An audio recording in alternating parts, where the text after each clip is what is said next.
My name is Rong Yang. I'm from China originally. It was 90 years ago. That was 94 in a very cold winter day. I'm a math professor here on campus, and I'm teaching graduate level and undergraduate level courses. This semester, I'm teaching a graduate course, as a graduate topic course for PhD students.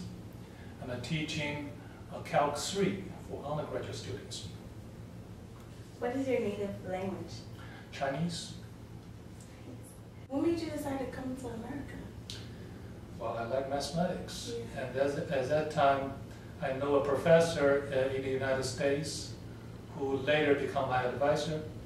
He's a prominent mathematician working in a field that I'm really interested in. First day, do you find it difficult communicating with your students? At Albany? At Albany? Yeah. No, I find it fine, because I came here in '94 and I got my position here in 2002. So before that, I had like roughly 8 years of teaching experience. So. How was your first day ever teaching? I was very nervous, Yeah. and the students keep asking questions in English, which I don't understand. So, but yeah, I survived that. I mean, that is something I have to adjust myself to. How did you adjust yourself? What did you do? I speak to myself in English at home.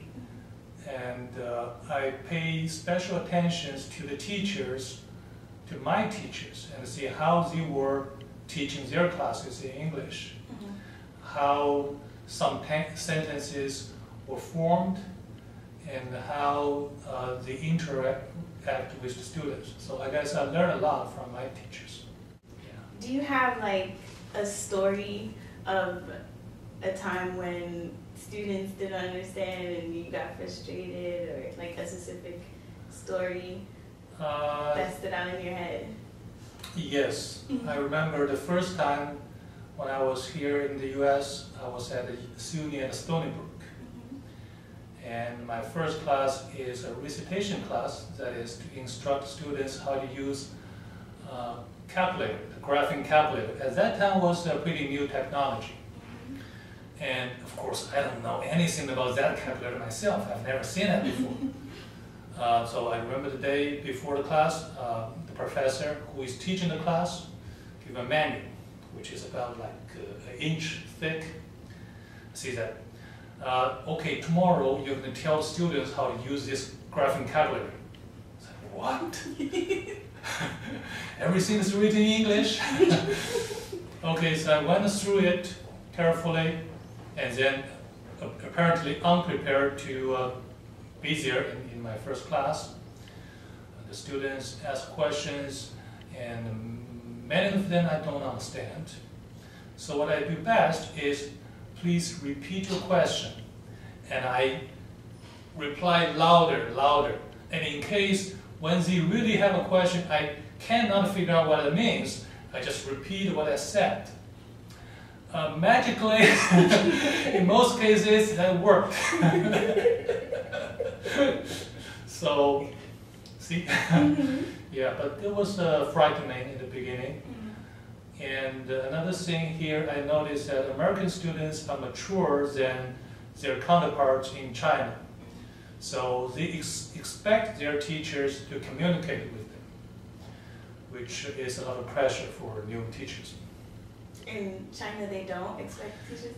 In China, things are a little bit different.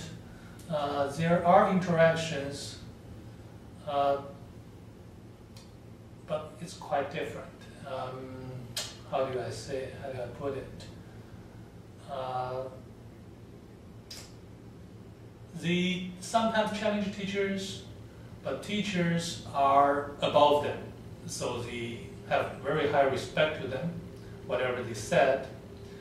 But in the United States, sometimes I feel the students and teachers are equal. It's sometimes like a feeling of being a salesperson with a group of customers in the classroom. So what that relationship advice is would you different. have to like someone that was in your position so many years ago? The most important thing is be patient. Be patient with yourself and be patient with students.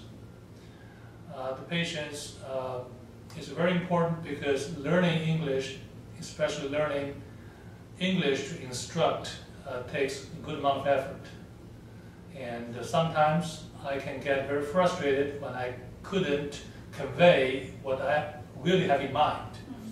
But gradually, little by little, you master all the ways that you are supposed to know. Yeah.